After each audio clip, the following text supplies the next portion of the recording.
We're going to go back to law and licensing, and yeah, we are on, I believe, number 6. Is that, okay, go ahead. Do you want to hit the microphone? Law and licensing, item 4.6, R277-301, educator licensing. This is an amendment, and the committee recommends that the board approve R277-301, educator licensing draft 4 on second and final reading.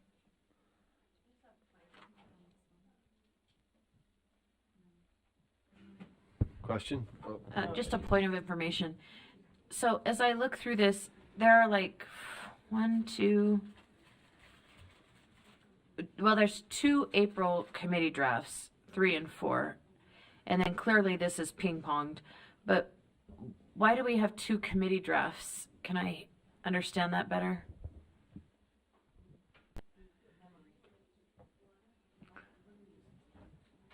I was going to say, is that for go to Angie. I understand the difference between the drafts. I just want to know why there are 2. Deputy Superintendent Stallings? Yes. Yeah. I'd be happy to respond to that. Angie Stallings, Deputy Superintendent, Policy. When you're looking at the drafts in backup on Civic Clerk, if the drafts have been prepared for committee, they are saved as a committee draft.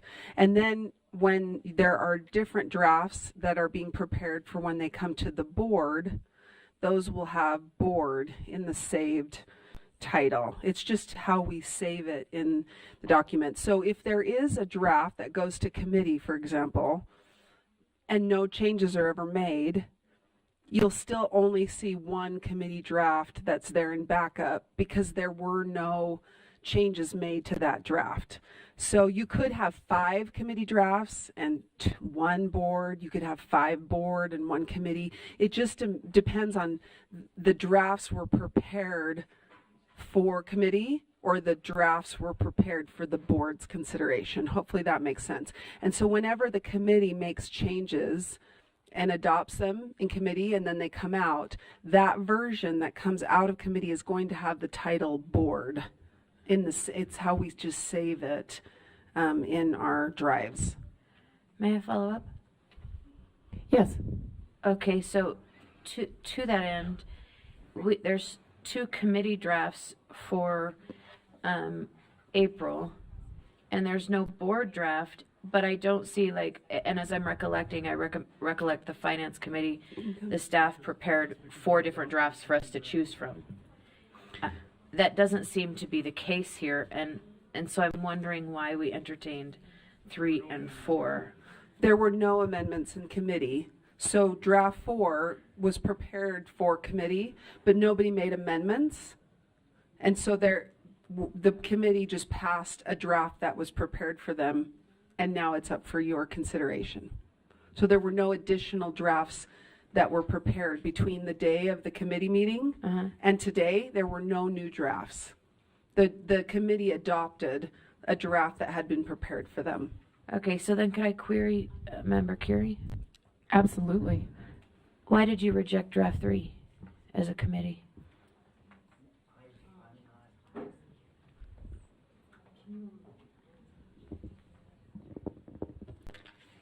They're going to answer that in just a minute. We're having to refresh our brains. Yes, yes. Board Member Davis, go ahead, and then we'll come back to that. Yeah, I'll ask mine while you're looking. And I apologize for doing discovery instead of debate in a board meeting and taking your time, but I missed this in my initial reading. On lines, this might be for Dr. Haidt or Dr. Voorhees if she's here, but on lines 131 to 135, it's talking about special education licensing. And what line are you on again? Because I'm not seeing that. 131, I see one of the following, a bachelor's degree. Is that right? Yeah, that's in reference to okay. Special education. Previously, we had to make an adjustment because I thought I understood that federally they had a requirement that you already had to have a bachelor's degree. If you could still do an alternate program, or you could get a license later for special ed, but you had to already have a bachelor's degree at least. But now I'm reading on 133, it's saying, or on 132, a bachelor's degree or higher from an accredited institution or current enrollment in a university-based board-approved education program that will result in a bachelor's degree. Did they change the federal requirement?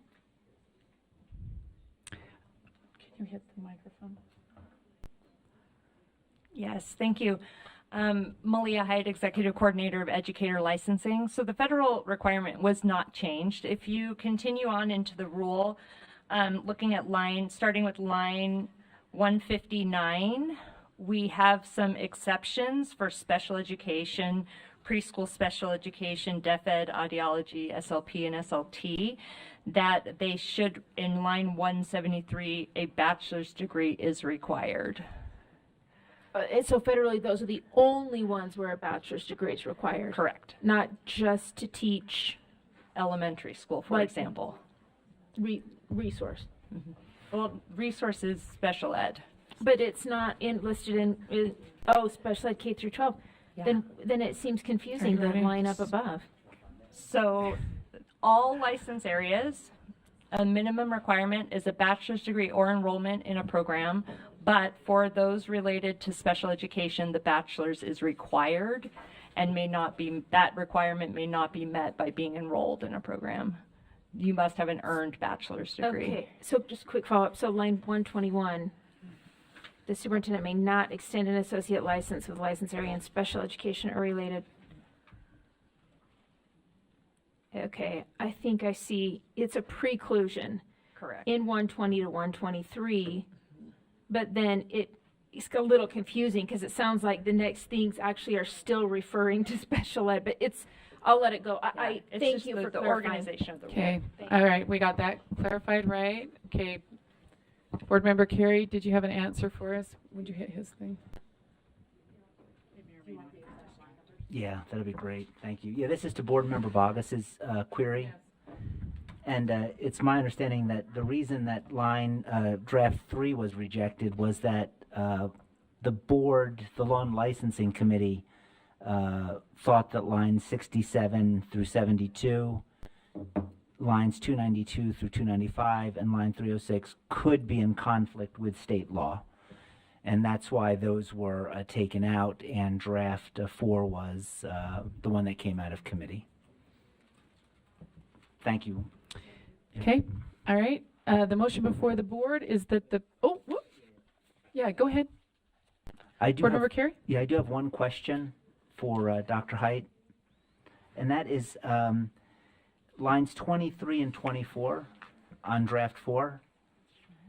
I don't know where I saw this. It could have just been in a dream, but I thought I read that the language before this language was that the regional accrediting body could do what we're now saying only the Department of Education can do. Can you explain, was that right? Was it a dream? And why the change? Sure, Chair, if I may.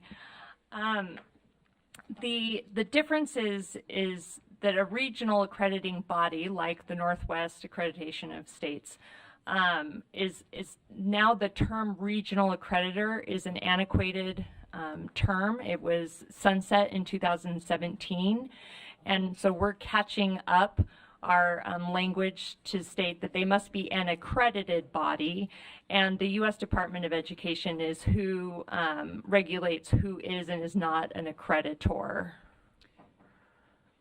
When you're done, I have a question. Yes, go ahead. So this is linguistics. It doesn't change the fact that the organization formerly referred to as a regional accreditor is still the accreditor. We're just changing code to reflect that, the rule. Correct. Thank you. Thank you, Chair. Okay, and then I do have a question in relationship to that because we've chosen to allow accreditation by outside entities. But if we chose not to do that and we chose to do it as a state, as was discussed maybe a few years ago, Sure. would they have to be recognized by the United States Department of Education? So if if we as a state determined that we were going to accredit universities, then This is never these are mind, for sorry. universities. These are not Taking it all yeah, back. Don't even universities. answer. I was I don't thinking want to of accredit all the universities. our school accreditation. I don't have enough staff. But you know this, so Yeah. I don't. Sure, I'm not no, trying to be rude. you got it. We'll move on. Got it. Okay. Is there any additional questions? Okay, the motion before the board is that the board approve R277301 educator licensing draft 4 on second and final reading. And we're ready to pull that up.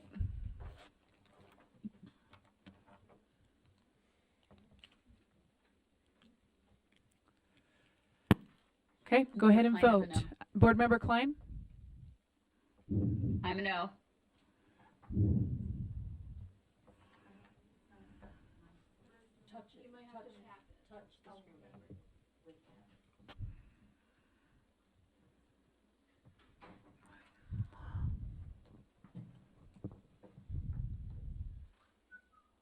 Where are we missing? Okay.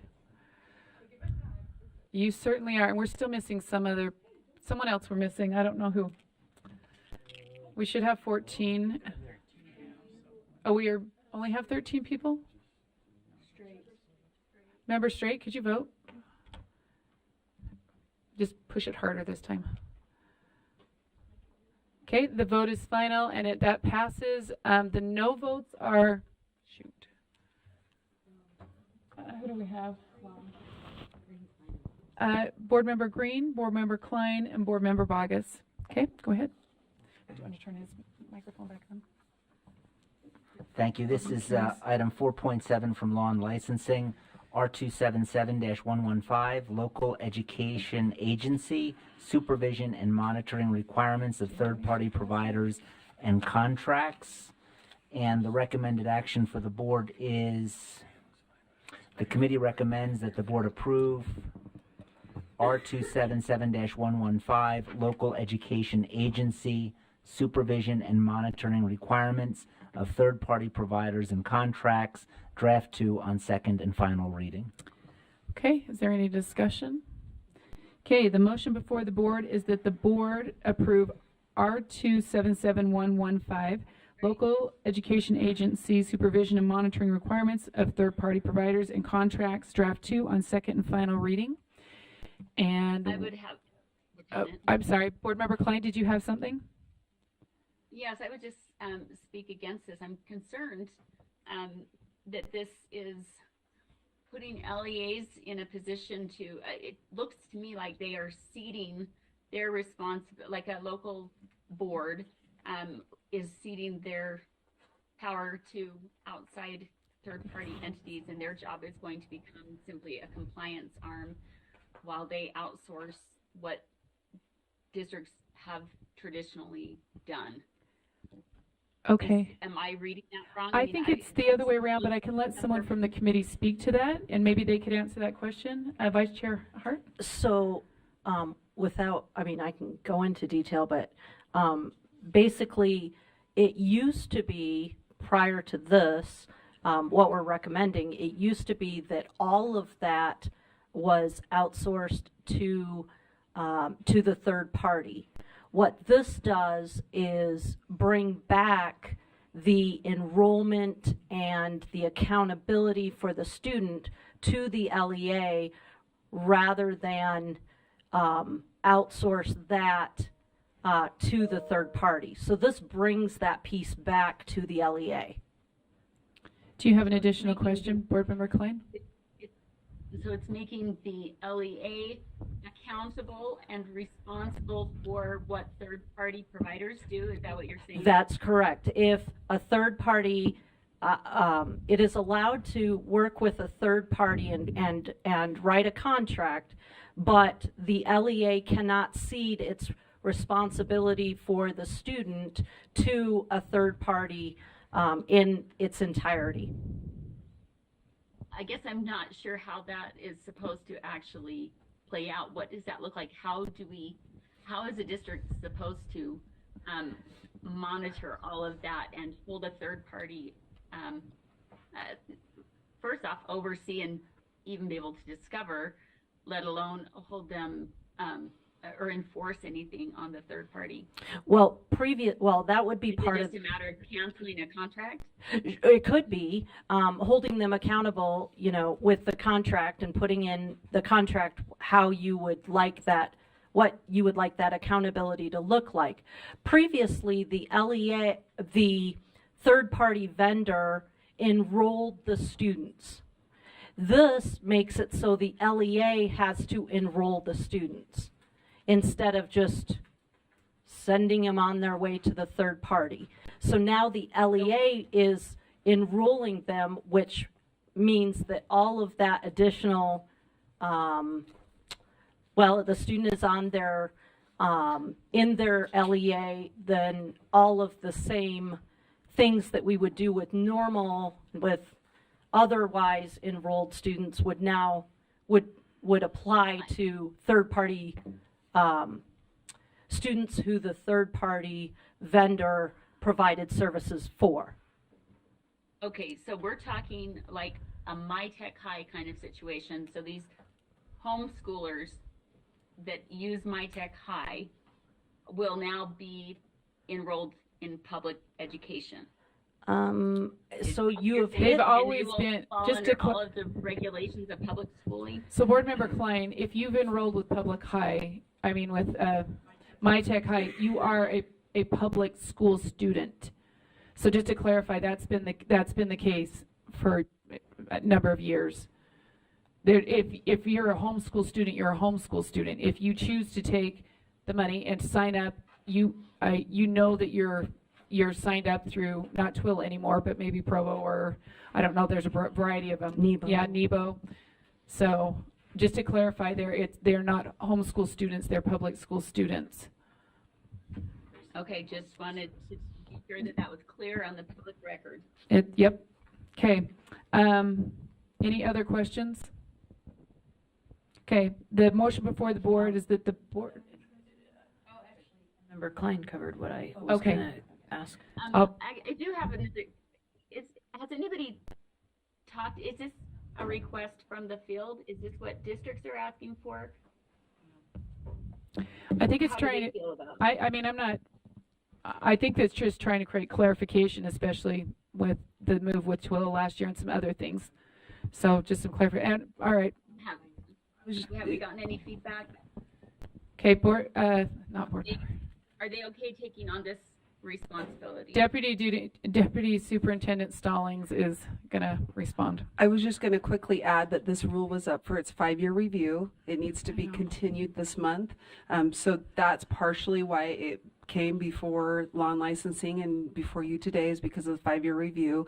Also, part of the considerations were informed by a recent audit on education service providers. So that's the background on where the rule is at today. Okay. All right, we are ready. The motion before the board is that the board approve R277115 local education agency supervision and monitoring requirements of third-party providers and contracts. Draft 2 on second and final reading. And I'll let you know when it's up. It's up. So, Board Member Klein, do you have your vote? I am a no. Okay, that's a no for her. And I'm missing 1.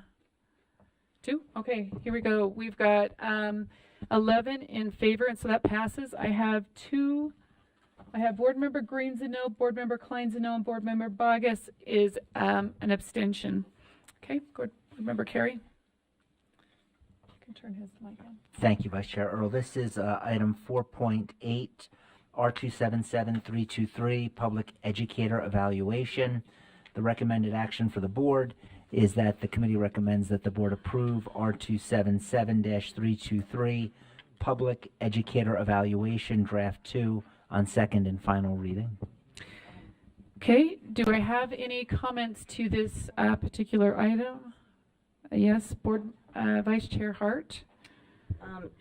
Yes, I would like to propose an amendment Okay, that on line 65, that we strike lines 65 through 71. so that it says on line 60, so basically the sentence starts on 63 and says summative evaluation rating means an annual rating of an educator's performance that assigns one of 3 levels. And then those 3 levels are not defined.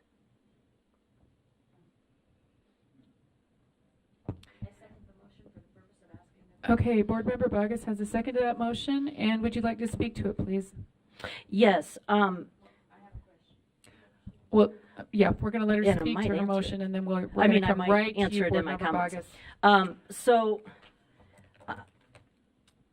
I went back and forth on this. So there are other ways that you can do 1, 2, or 3. And at the end of the day,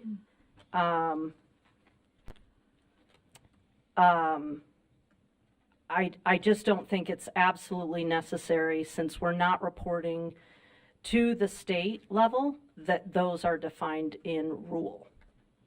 I think the LEAs can define it using words that make sense to them.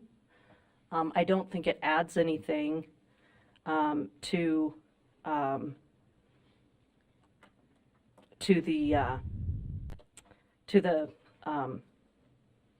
what you're doing, to the evaluation plan. Does that answer, does that Board preempt Member the Bogus, question? did you have a question you want to ask? Thank you. So as I read this, and maybe Chair, this is for Vice Chair Hart, but it seems to me that it's a little incongruent. It says that assigns one of 3 levels, 1, 2, 3, or there's a 4th there, which is unsatisfactory. So would we leave the unsatisfactory, or would we pull it as well? It just means it's level 1, so there are only 3. That means a level 1 would be, an unsatisfactory is level 1. Am I reading that correctly? Well, we say there's 3 levels, but in reality, we list 4. Well, the unsatisfactory performance means a level 1 summative evaluation rating. So if you got a 1, you got the am I reading that right? That's how I understand that. So there really I'm are not sorry. 3. It's just telling you if you get the 1, it's unsatisfactory. I should have put on my reading glasses. No problem. Thank you. So I I have- do apologize. Yeah, no, you're good. These are all good questions.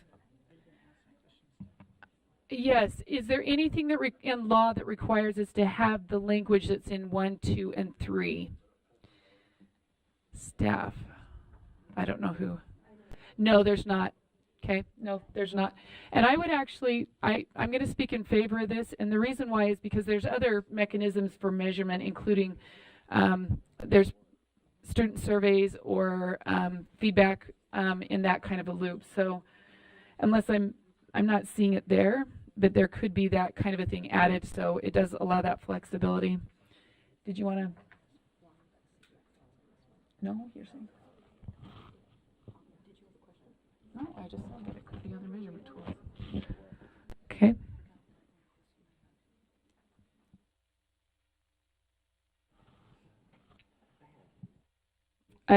Board Member Lear, do you have a question? Yes, and it was, I'd like to ask Member Hart, Chair Hart, Vice Chair Hart, if she's willing. Vice Chair Hart's not willing yet. But she's gonna be able to answer your question in just a second. But in the meantime, we have a, Okay, I'm sorry. okay, yep, go ahead. I'm just wondering if you're willing to answer. Yeah. It is, but you gotta use your mic. Yeah, sorry. Is your amendment in response to information from LEAs and school districts? It's just school districts, so it's not charters? Or is it just your own lived experience, or what? A little bit of both. In talking with colleagues, there are some different ways that different terminology that you can use, and I don't think that USBE setting the terminology changes materially. It's a constraint that is not needed. for instance, Yeah. I might say, It just oh, I can't even think of the example now. make. You're putting me on the spot on that I one. understand. You've probably given me enough information, but let me just repeat back to you Mm-hmm. what I thought I heard in that. Well, I won't repeat that back to you, but let me just express a reservation, not Right, sure. and that is that before, though imperfect, LEAs have been able to, school districts, not LEAs, but school districts have been able to look at evaluations from other districts and get some information about Right. an educator's effectiveness. This doesn't necessarily allow for that continuity across the system. No, yes, it does, because you still have levels, and it would still be defined. I just philosophically don't think that we should go beyond what is prescribed in code unless there is a very good reason. And I couldn't produce a very good reason when some of my colleagues asked me why we chose these words. Okay, that's helpful. Thank you. All right, Board Member Davis, did you have a question? Can you turn Davis this on? Oh, I'm sorry, Board Member Carey.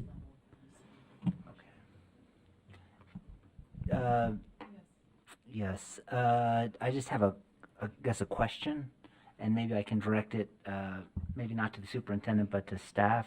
Maybe this one. And this concerns lines 72 and 73, which is, and I guess for two reasons. One, line 72 refers to a level 1 summative evaluation, and if we're getting rid of line 65, but also to that end, and the superintendent and I were just discussing this, am I correct that the unsatisfactory performance language needs to still remain at some level within the rule?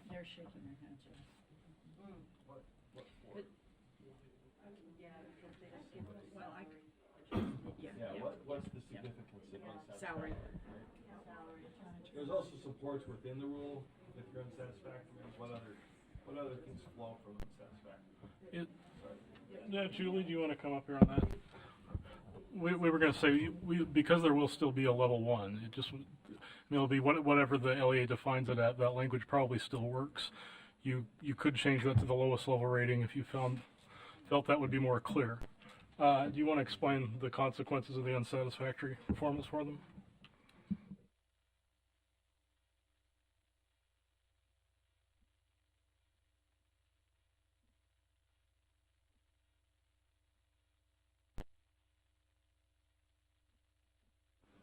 There we go.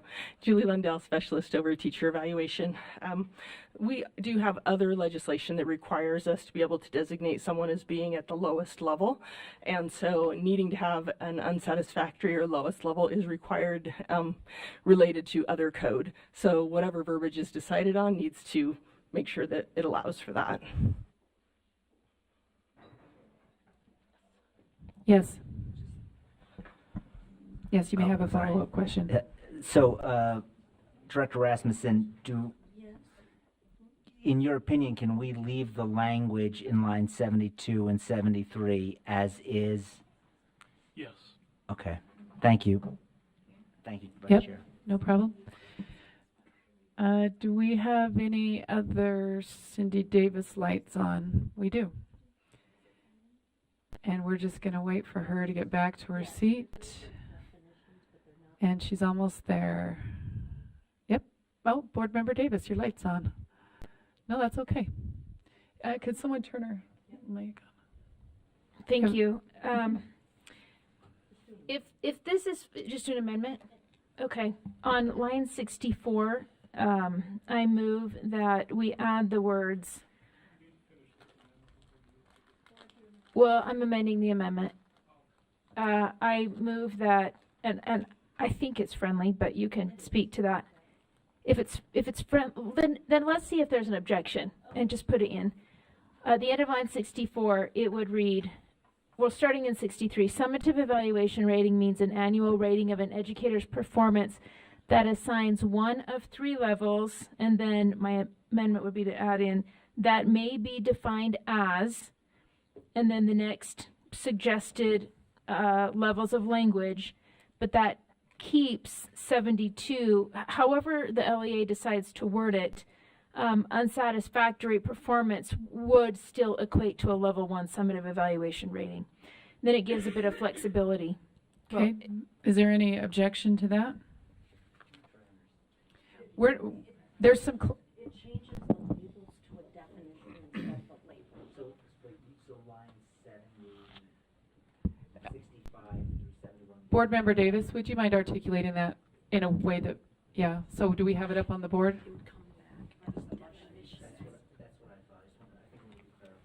So the motion would, That may be defined as? so this was, so far doesn't have an objection, but what it would read, how it would read is line 64 would read performance that assigns one of 3 levels that may be defined as, it continues on, just like it's written in the rule. So what it does is it keeps a 3-level requirement. It allows LEAs to tweak the language to what they want to fit their needs, but whatever they choose for the language in number 1, it has to indicate that it's an unsatisfactory performance. So it changes the label to a definition or examples, but it doesn't force the language. Can I? Okay, now I'm asking, because maybe I'm not. So 65 would be unsatisfactory, on line 65, 1 would be unsatisfactory, 60. It would be however that district defined unsatisfactory. But it would be the lowest. And it is the lowest. It has Can to I- mean Board that. Member Klein, I have a question. Okay, so is that up for us to, I think Chair Mouse. Mouse, would you please? Okay. Mouse. Oh, okay, you want to hit? Oh, go ahead. All right, I have a similar question. This is just kind of aligning. So line 182 talks about support for educators. If an educator receives an unsatisfactory performance rating, a school district shall provide with support for academic impact improvement consistent with title, et cetera, et cetera. I think that would align with these options, right? But somebody couldn't, for example, define unsatisfactory as a middle and then really bad as a 1 and then get extra, supports. That still stays. So the options, when you say you can do the options, it still means a 1 is the lowest, and that's the one that gets the supports. And if there are negative consequences, it's still tied. Okay, I'm not sure how broad the option is. So you can say do it this way, but it still have to have that basic structure. Okay. Oh, I get it. I have a question. I thought we were still striking that, but we're leaving that in. Board Member Klein, do you have a comment? Yes, I'm just looking at lines 122 to 126. Okay, we're still, so after we finish this But it item, has to- go It ahead. has to do with that. I'm just wondering, it mentions that a local school board may adopt the Utah Model Educator Evaluation System approved by us, by the board, an adapted system or a system developed by the school district consistent with this rule and Rule 330. So I haven't looked at that document, the Utah Model Educator Evaluation System, or we are proposing in these motions consistent with what's in there, or is there something in there that,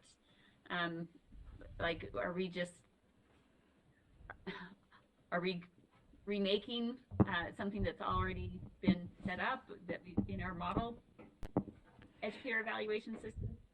So Board Member Klein, I think with oh my gosh, my mind's going sour here.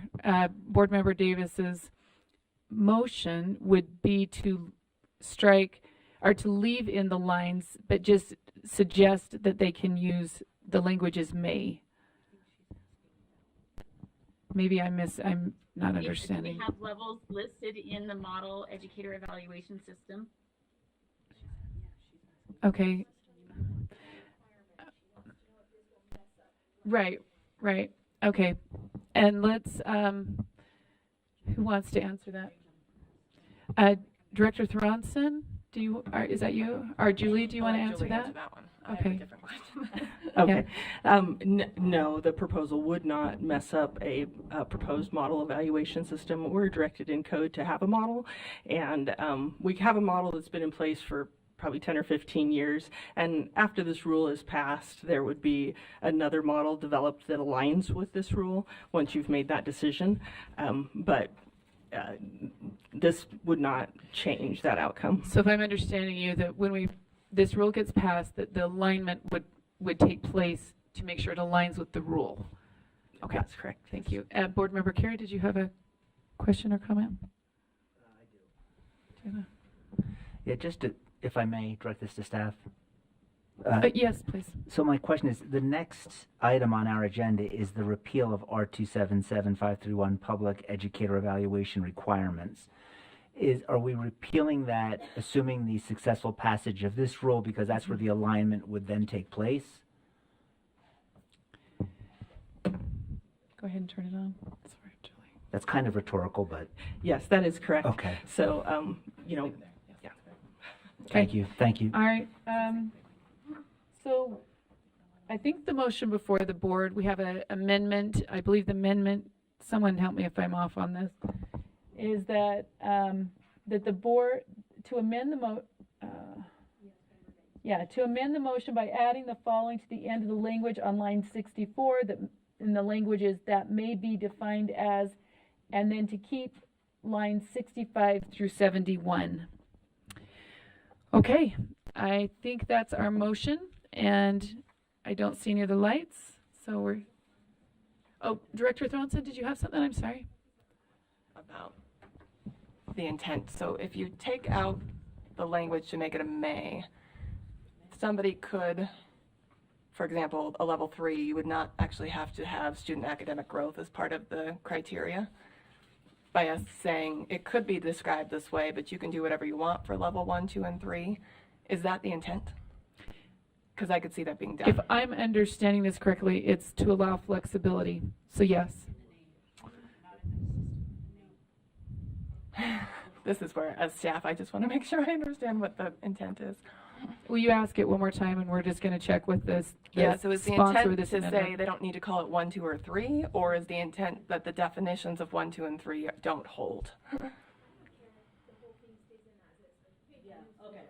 So I don't think that on my argument or my consideration is that an LEA should not have to use the words, 1, the educator did not meet performance expectations. I think they should be able to write something else for 1, but the definition, whatever they write, has to be their LEA's definition of not meeting performance expectations.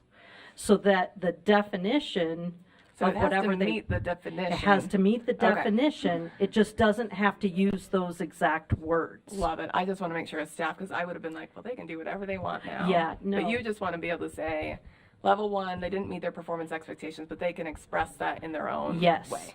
But like level 3, Yes. we need them to do growth and academics. Yes. Thank you. Appreciate you. I was just like, that leaves a lot of openings. Thank you. It's right. I agree, but if you don't agree, what? It is right. We can take a vote.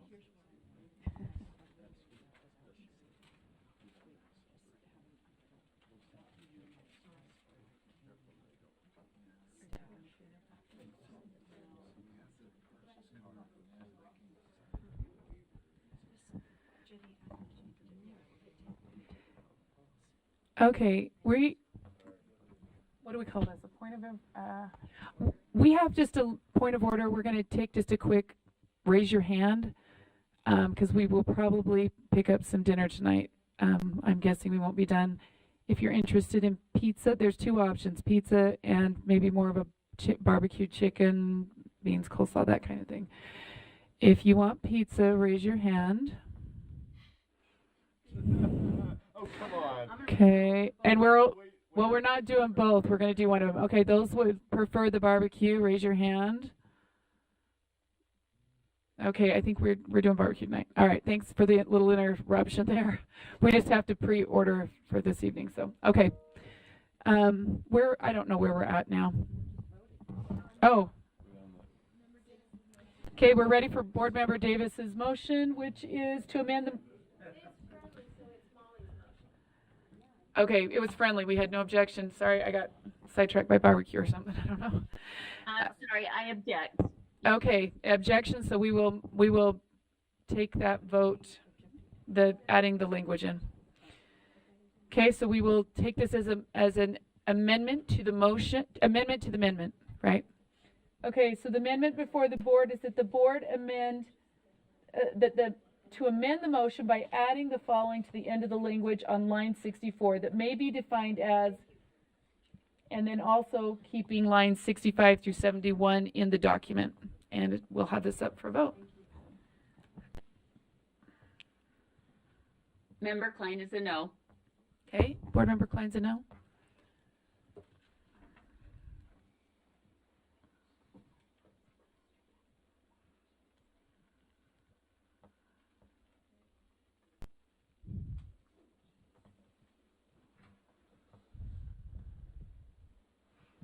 I'm missing one vote. Okay, the vote is, it's 13 to 1. The yes votes are 13, and the one no vote is Board Member Klein. And we're to the full document. So the motion before the board is that the.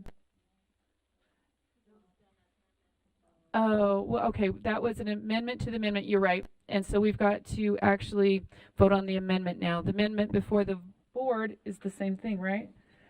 That the motion by adding the following at the end of the language on line 64 that may be defined as and keep 65 through 71. So same motion again.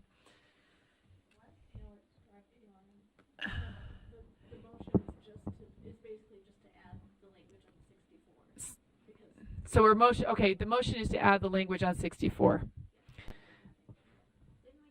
We amended, it was an amendment to the amendment. So yeah, I know I did the same thing. Okay. So the motion before the board is just to amend the line to read that may be 64 to read that may be defined as. Okay, go ahead and vote. Board Member Klein. It's yes. Okay, it is kind of the same motion, but you're a yes? I would have liked it the other way, but. Okay, so is that a yes? Then we're confirming. It's. Yes. Okay. And that motion is unanimous in favor. It passes. And now the motion before the board is that the board approve R277323 Public Educator Evaluation Draft 2 as amended on second and final reading. And we'll just wait a second. And as soon as that comes up, we'll vote on that. Thank you. We're just...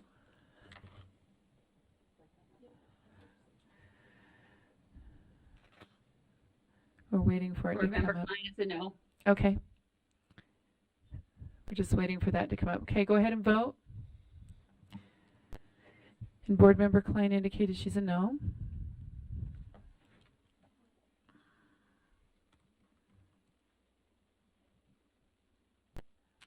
Okay, that's 14. There's 11 yeses and 3 noes. And if I'm reading this correctly, I've got Board Member Bogus, Board Member Klein, and Board Member Green. Did I read that correctly? Okay. All right. We're back to you, Board Member Carey. Oh, yeah, Mike.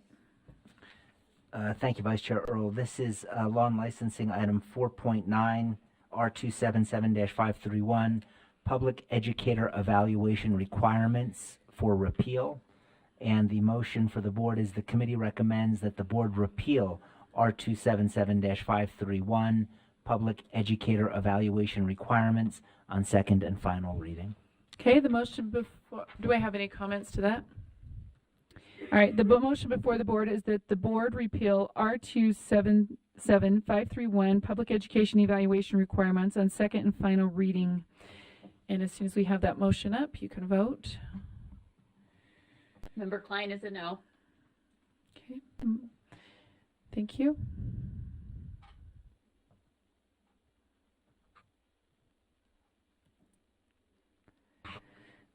All right, I'm missing a few votes. I have one more. Who are we missing? Real. Okay, that the vote is 11 for and 3 opposed. Those voting no are Green, Bogus, and Klein. Everything right? Okay. All right, and go ahead with the next one. The next item is 4.10 R277-533, Educator Evaluation Systems. This item is up for repeal. Motion for the board. The committee recommends that the board repeal R277-533, Educator Evaluation Systems on second and final reading.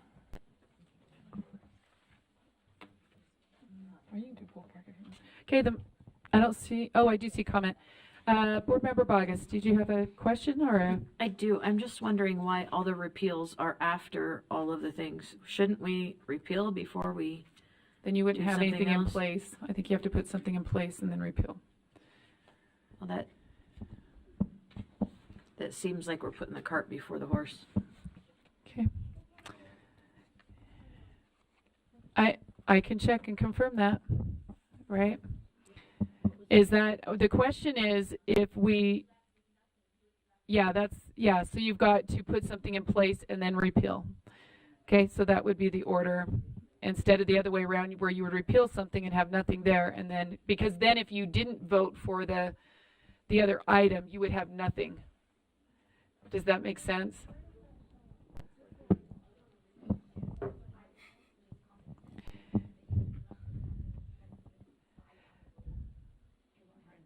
If you do you want to turn on Michelle Buse so she can articulate that? It's just, I'm just saying it out of, this is what would happen if you did it the opposite way and you had a day like today where you had some difficult situations and you couldn't agree on the rule and you sent it back to committee, you'd be left with nothing because you would have already repealed it. And you have schools who need something in place at all times. So you need to adopt the new rule first and then repeal the old rule. And and just along that lines, if we were to, I'm now sorry, I can remember what I was going to say. It was kind of along that lines, but all right, never mind. It was really good too. You guys are going to miss out. Whatever it was just brilliant, but slipped me that quick. Okay, Board Member Carey, you got something great for us too? Oh, whoops, did we not vote yet? Sorry, that's right, it was a question. I thought we were ready for that. The motion before the board is that the board repeal R277533, Educator Evaluation Systems, on second and final reading. And Board Member Klein, what would you like to vote? No. Okay.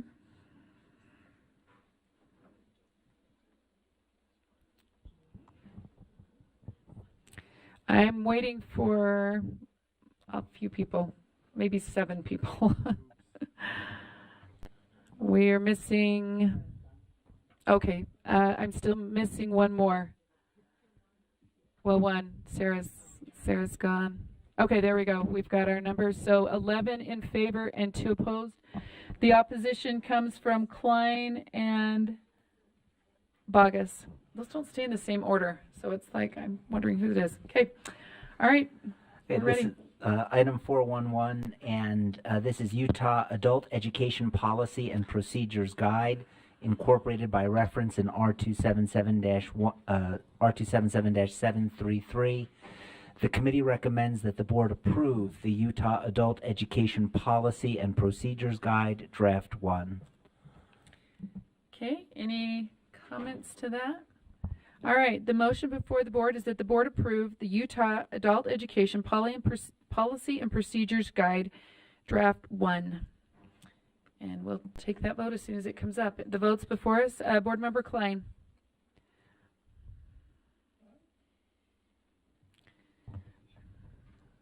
No.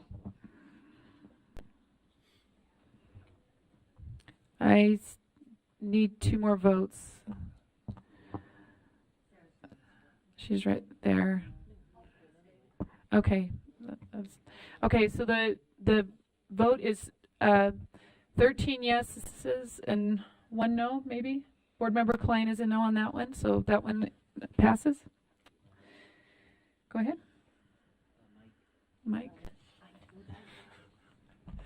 From Law and Licensing, this is item 4.12, R277-733, Adult Education Programs, and the motion for the board. The committee recommends that the board approve R277-733, Adult Education Programs, Draft 1, on second and final reading. Okay, I'm not seeing any lights. The motion before the board is that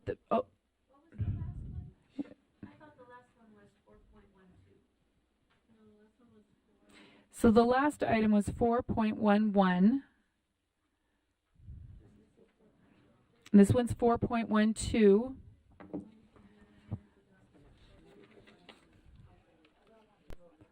Okay, the motion before the board is that the board approves R277-733 Adult Education Programs Draft 1 on second and final reading.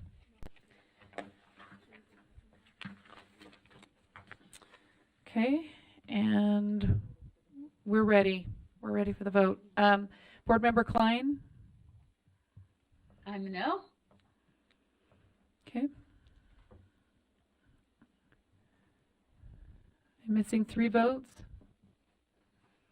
2, 1 more. Okay, that motion passes with 11 yeses, 1 abstention. Board Member Bogus and Board Member Klein is a no. And we have 1 more.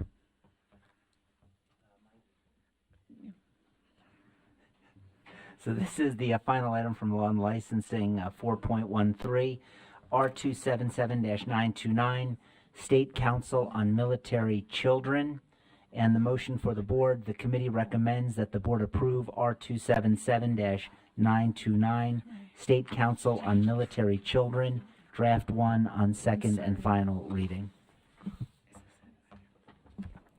Okay, the motion before the board is that the board approves board policy, oh, sorry, I lost my spot here. The motion before the board that the board approve R277-292 State Council on Military Children, Draft 1 on second and final reading. And we'll wait for the to come up. Did I say something different? Well, there you have it. Let's read that again. That the board approves R277-929. How'd I do? Okay. State Council on Military Children, Draft 1 on second and final reading. Go ahead and vote. Board Member Klein?